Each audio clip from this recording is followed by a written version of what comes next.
Baik, selamat siang teman-teman.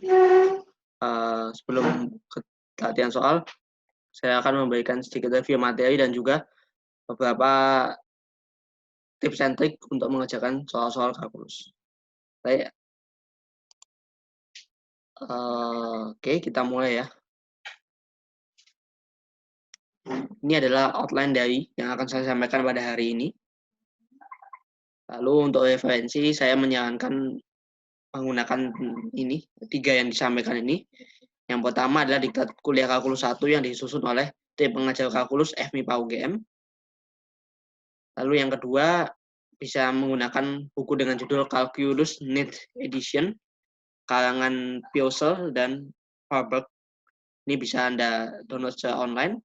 Lalu untuk yang terakhir ini, Introduction to Real Analysis, ini karangan Sherbert dan Bartel. Ini lebih ke teorinya ya.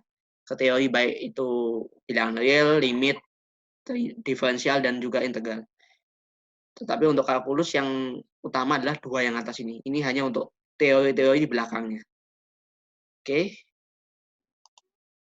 Untuk notasi kita seragamkan dulu agar tidak terjadi kebingungan selama bersama saya tutorial ini. Notasinya adalah yang sebagai berikut. Himpunan kosong dinotasikan seperti ini. Himpunan bilangan asli N. Ini didouble gini ya. Lalu baik untuk bilangan bulat, bilangan rasional, dan bilangan real. Lalu untuk interval seperti ini, sama seperti di kelas tentunya, kita menggunakan notasi yang seperti ini. Baik, jadi kita di sini bersama saya di tutorial bersepakat menggunakan notasi yang ada, yang kita sepakati di awal ini. Baik, sebelum ke materi, saya sedikit memberi saran pada teman-teman sekalian, mengingat di saat kuliah ini, di matematika sendiri, untuk jawaban, semua akan ditulis secara IC, berbeda sekali dengan kita waktu SMA, SMP, maupun SD, yang mana jawaban tuh kebanyakan adalah soal multiple choice, atau pilihan ganda, yang kita tinggal hanya menyilang atau menghitamkan. Sedangkan di sini kita mesti detail menuliskan semua yang akan disampaikan. Jadi penulisan sangat penting sekali. Hati-hati, ini saya beri mungkin 2 sepasang ini 5 pasang.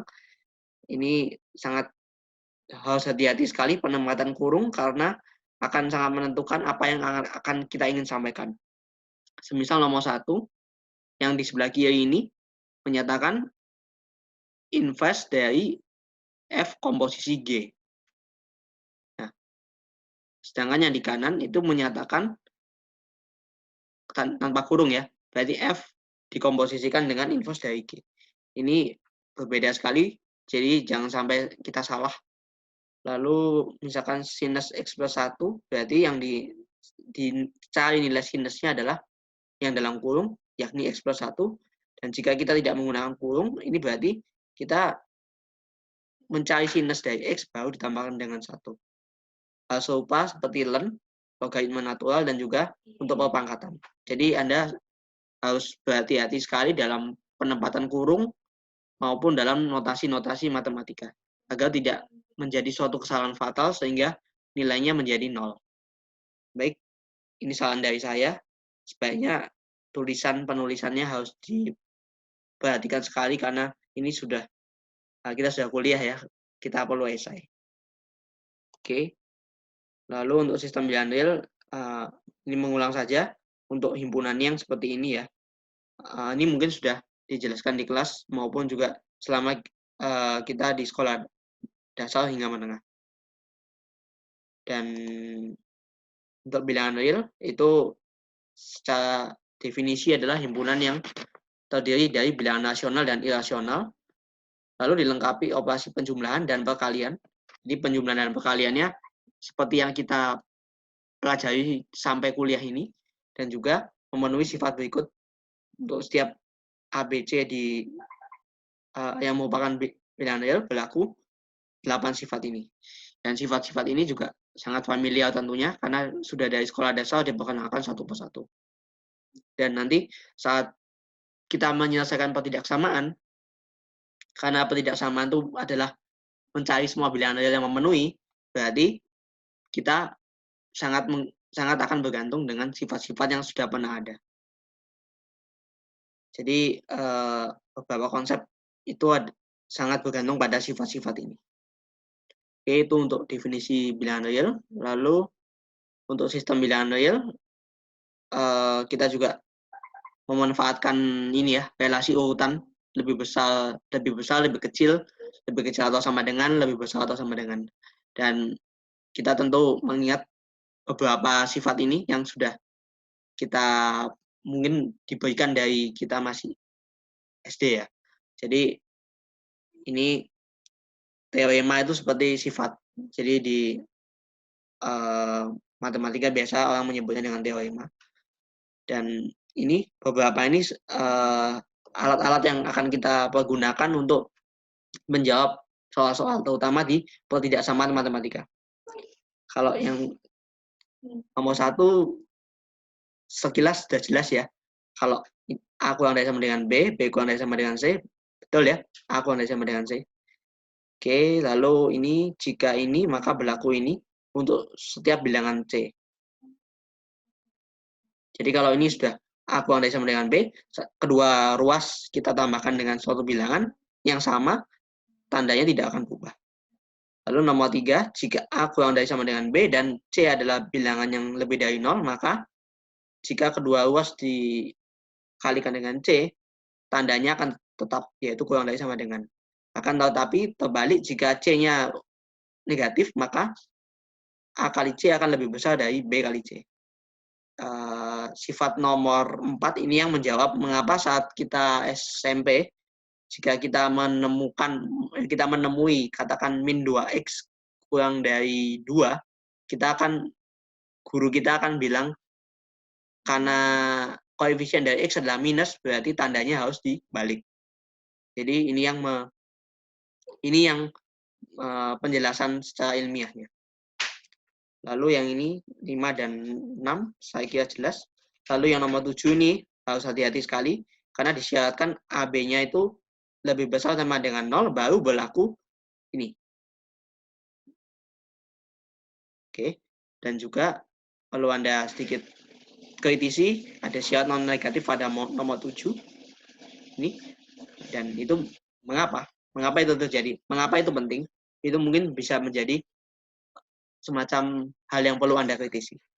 Dan nomor 7 ini akan banyak dipakai juga dalam penyelesaian pertidaksamaan, terutama yang ada akarnya. Baik. Selanjutnya, mungkin dari kita sangat familiar ya dari SMP, waktu belajar persamaan, pertidaksamaan, kita mengenal yang namanya pindah ruas. Namun, di sini saya akan mencoba menjelaskan dari sisi tinjauan sifat-sifat bilangan real. Mengapa pindah ruas itu benar? Dan apa yang terpenting adalah proses matematika apa yang terjadi di dalamnya. Yang pertama kita perlu ingat dulu, untuk setiap bilangan real ABC, kalau A sama dengan B tentu saja betul ya, kalau kita tambahkan masing-masing ruas dengan C, akan tetap sama ya sama dengannya. Karena ini sudah sama, ditambahkan C, tidak ada perubahan. Oke. Jadi, Anda mungkin bisa sambil buka di gadget Anda, yang sifat-sifat tadi bilangan real itu, yang ada 8 kalau nggak salah. Nah, kita akan gunakan itu untuk menyelesaikan persamaan dan akan menjawab apa yang dimaksud dengan pindah ruas. Jadi misalkan kita punya persamaan x plus 2 sama dengan 3. Waktu kita SMP dulu kan guru kita mengajarkan ini x-nya dikumpulkan di suatu ruas, lalu setiap yang non x dipindah ke ruas yang lainnya. Ini kan kita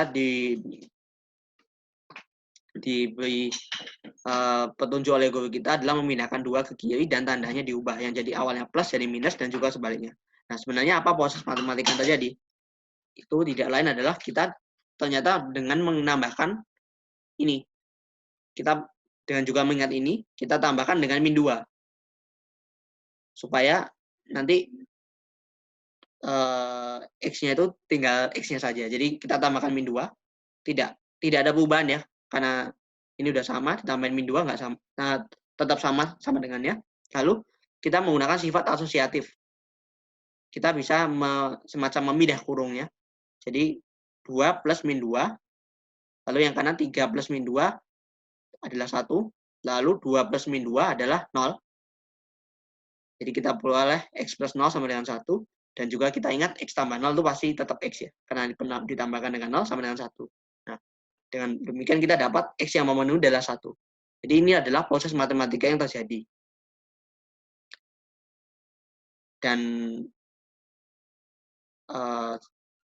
yang dimaksud pindah luas tidak semata-mata hanya memindahkan bilangan, tetapi ada proses lain.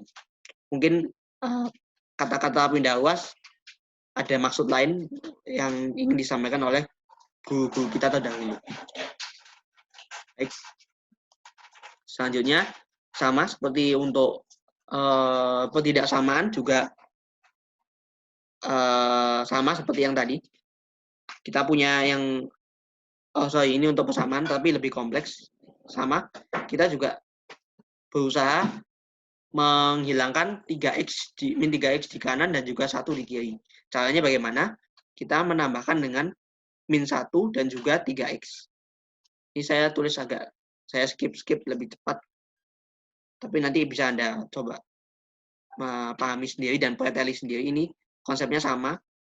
Kita menambahkan dengan bilangan yang sama di kedua ruas, yaitu min 1, lalu 3x di kedua ruas, dan juga nanti kita menggunakan asosiatifnya. Oke, ini sekilas dari saya mengenai tentang pindah ruas. Lalu kita juga familiar dengan kata-kata kali silang. Misalkan kita akan menyelesaikan persamaan yang berbentuk pecahan seperti ini. Waktu kita SMP kan gurunya menjelaskan kali silang ya. Jadi X kali 5 akan sama dengan 2 kali X plus 1. Nah, namun apa sebenarnya yang terjadi? Sebetulnya tidak lain adalah kita mengalihkan kedua ruas dengan angka bilangan 10. Sehingga kita boleh, karena sama-sama dikalikan oleh 10, tidak ada perubahan sama dengan ini kali 10, ini kali 10. Yang terjadi adalah setengah kali 10 adalah 5. 5 kali X adalah 5X. Dan juga yang sini, ini 10 dan 5. 10 bagi 5 adalah 2. Jadi kita boleh 2X plus 1. 2 kali X plus 1. Sehingga ini yang terjadi. Jadi sebetulnya di balik itu semua ada alasan-alasan secara matematisnya. Oke, lanjut. Kita juga cukup familiar ya dari zaman SMP, yaitu penyelesaian persamaan kuadrat.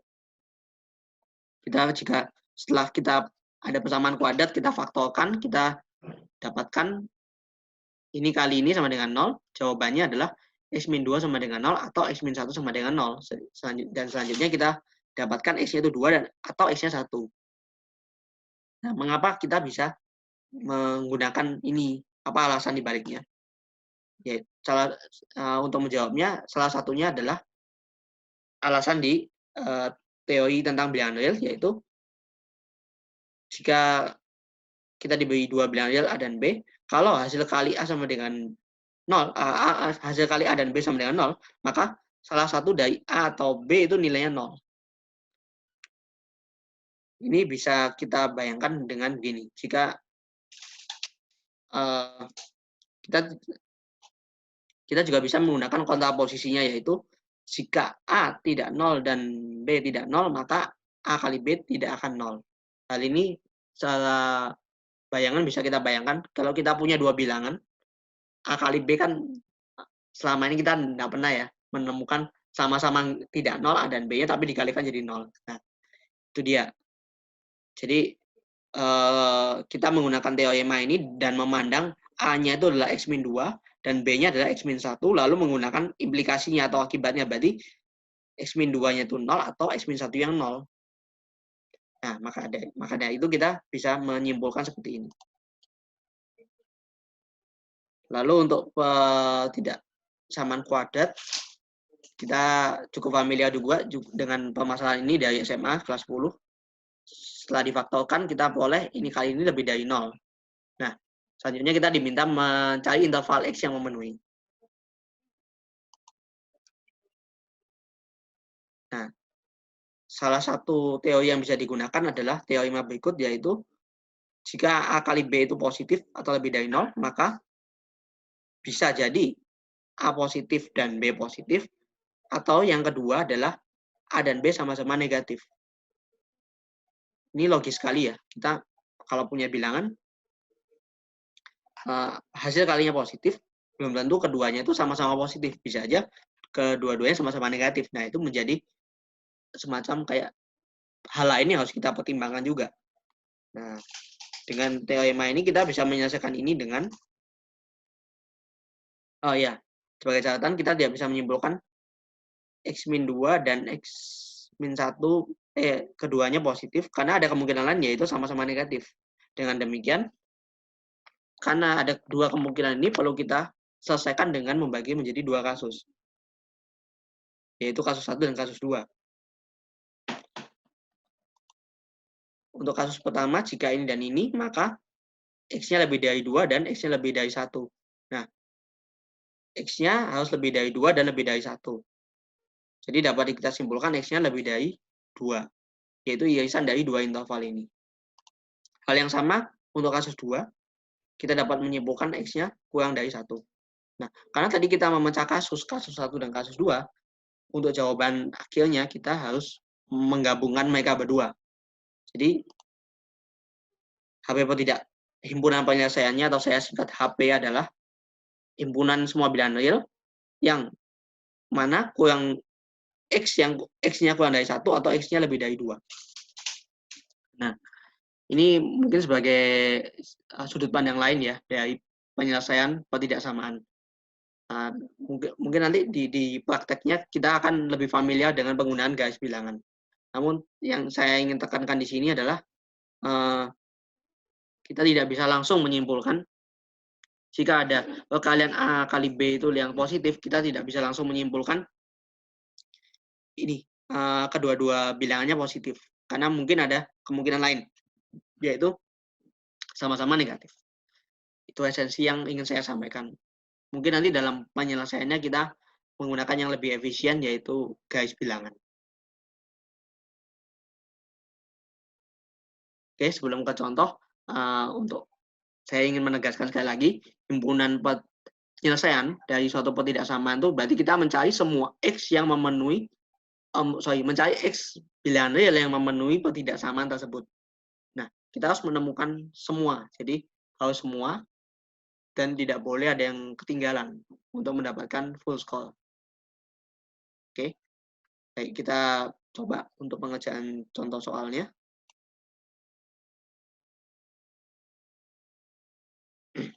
Yang pertama, kita diminta menentukan HP dari ketidaksamaan berikut. Oke, kita karena ini persamaan kuadrat dan memfaktorkannya cukup mudah, kita faktorkan saja sehingga diperoleh ini. Lalu kita mencari pembuat nolnya. Pembuat nolnya adalah min 1 dan 4. Pembuat nol di sini penting karena nanti yang akan menentukan interval-interval yang akan menjadi calon jawabannya. Oke, selanjutnya kita analisis dengan menggunakan tabel. Di sini karena kita punya pembuat nolnya min 1 dan 4, kita membagi garis bilangan real menjadi 3 bagian. Jadi kita kiri makin kecil dan ke kanan makin besar. Berarti min 1 ada di sebelah kiri dari 4. Nah, sehingga kita punya 4 interval, yaitu ini. Yang pertama, X-nya lebih dari interval X lebih dari 4. Bagaimana dengan nilai X min 4-nya? Nah, karena X-nya lebih dari 4, tentu saja saat dikurangi 4, hasilnya tetap akan positif, kan? Nah, maka dari itu kita beri tanda dia positif. Dan ini adalah suatu kepastian. Untuk X yang lebih dari 4, pasti positif. Lalu, bagaimana dengan kalau ditambah 1? Tentu saja tetap positif. Lalu hasil kalinya akan tetap positif, karena positif kali positif menghasilkan hasil yang positif. Begitu juga dengan X-nya yang diantara min 1 dan 4. X min 4-nya akan menjadi negatif, lalu X plus 1-nya akan menjadi positif, dan hasil kalinya menjadi negatif. Nah, dengan cara yang sama, nanti X min 1 juga dapat hasil ini. Nah, kita lihat hasil kalinya itu positif, negatif, positif. Nah, sedangkan yang ingin dicari adalah yang lebih dari 0 atau yang positif. Berarti yang menyebabkan keseluruhan ketidaksamaan ini menjadi positif adalah kasus nomor 1 dan kasus nomor 3. Sehingga jawaban himpunan penyelesaian kita adalah ini. Semua yang kurang dari min 1 digabung dengan semua yang lebih dari 4. Ini menulisnya juga bisa disatukan, yaitu yang seperti pada slide sebelumnya. Jadi X anggota real, di mana X kurang dari min 1, lalu kita kasih kata-kata atau X-nya lebih dari 4. Ini hanya penulisan saya, penulisan yang bentuk lain. Oke. Selanjutnya, mungkin hanya penjelasan saya mengenai bilangan real kita itu. Kenapa kita punya yang seperti ini saat SMP? SMA. Ini familiar sekali ya dengan kita sudah dapat pembuat nolnya, lalu kita tahu di garis bilangan, lalu kita memberi tanda plus, min, plus. Nah, ini juga tidak salah karena seperti yang tadi kita lihat. Ini itu hanya penggambaran dari case yang ini. Yang case ini seperti kayak analisis detailnya. Sedangkan nanti kalau kita sudah menghadapi masalah ketidaksamaan, kita akan menggunakan yang lebih efisien secara waktu. Ini secara logika saja kita diberikan ketidaksamaan kuadrat yang telah difaktorkan menjadi ini. Lalu dengan asumsi A1 itu kurang dari A2. Nah, kalau begitu, ini soalnya ada kesalahan. Ini ekuivalen dengan min A2 akan kurang dari min A1. Ini harusnya ada minusnya. Nah, kita gambar di garis bilangan, lalu kita mau lihat untuk X-nya lebih dari 2. X-nya lebih dari A2, kita ini pindahkan ke kiri. Jadi X min A2 itu positif, dan X min 1, ini X min 2-nya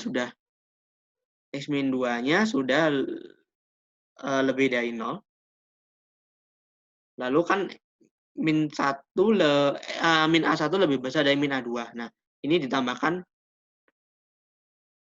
kita menggunakan sifat-sifat ketidaksamaan sehingga diperoleh ini. Lalu karena sama-sama positif, berarti dikalikan jadi positif. Nanti untuk kasus 2 dan 3 bisa Anda cermati sendiri lagi. Dan kita peroleh ini, garis bilangan kita plus, min, plus. Nah, waktu SMA, dari pengalaman saya ingat, dan juga mungkin beberapa Anda menggunakannya, yaitu kita testing ya, satu bilangan yang lebih dari A2, kita masukkan di ketidaksamaan, di sini, di fungsi kuadratnya, terus kita lihat plus atau min. Nah, kalau dia plus, keseluruhan kita kasih plus. Ini sebetulnya tidak salah, karena kita sudah membaginya berdasarkan membuat nol. Jadi, berdasarkan hal ini, itu juga tidak salah. Hanya saja, memang mungkin sengaja dibuat begitu supaya membuat efisiensi saja. Yang terpenting adalah di sini dibagi menjadi pembuat nol. Dan juga pesan saya, karena ini kita memasuki yang lebih umum, yaitu di saat perkuliahan, belum tentu tandanya selalu ini ya, berganti. Mungkin waktu latihan soal di sekolah dulu SMA, tandanya selalu dibuat berganti ya. Soalnya memang nanti berimplikasi pada tandanya selalu berganti. Padahal itu secara umum belum tentu terjadi. Dan beberapa soal saat di tingkat kita di MIPA ini mungkin sekali tandanya tidak berubah, yaitu dari plus di sini tetap plus. Nanti kita akan lihat contohnya. Lalu yang kedua adalah menentukan HP ketidaksamaan dari bentuk pecahan. Kita pindahkan kita tambahkan dengan min 1 sehingga didapat ini. Nah, ini step-stepnya bisa Anda cermati sendiri. Ini mirip sekali, sama saja seperti waktu kita SMA. Nah, ini kan kita lihat ininya ya, pembuat nol atas, pembilang, dan pembuat nol bawah. Pembuat nolnya adalah 3 dan min 2. Lalu kita buat garis bilangannya, dan kita dapatkan HP-nya seperti ini. Dan perlu diingat kembali, dalam bilangannya berbentuk pecahan, pasti bilangan 1 per 0 tidak terisi.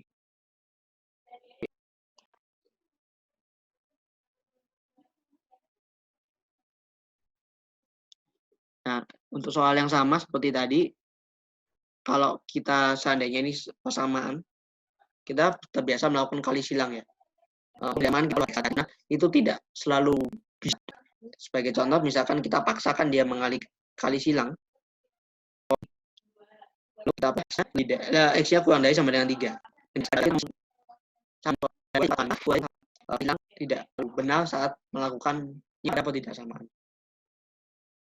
Lalu mungkin timbul pertanyaan kita, ada nggak syaratnya supaya kita bisa melakukan kali silang? Oh ya, sebelumnya mengapa jika melakukan kali silang review lagi yang negatif? Nah, jadi, kalau kita kan sama tidak, nanti kita lihat positif dengan 2, positif bukan 2. Nah, kalau kita sembarangan memanage bilangan itu sebenarnya bisa negatif ataupun positif. Nah, sehingga bisa salah. Jika ingin tetap melakukan apa yang kita modifikasi itu menjadi min.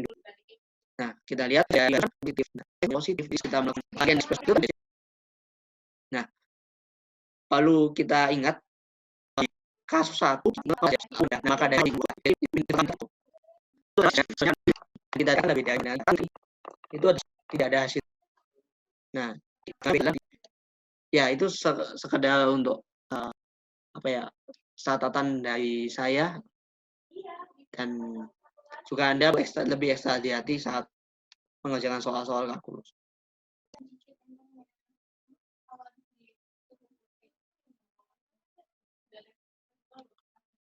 Baik, mungkin sekian dulu untuk contoh soalnya, agar videonya juga tidak terlalu besar, saya cut di sini dan lanjutkan di video berikutnya.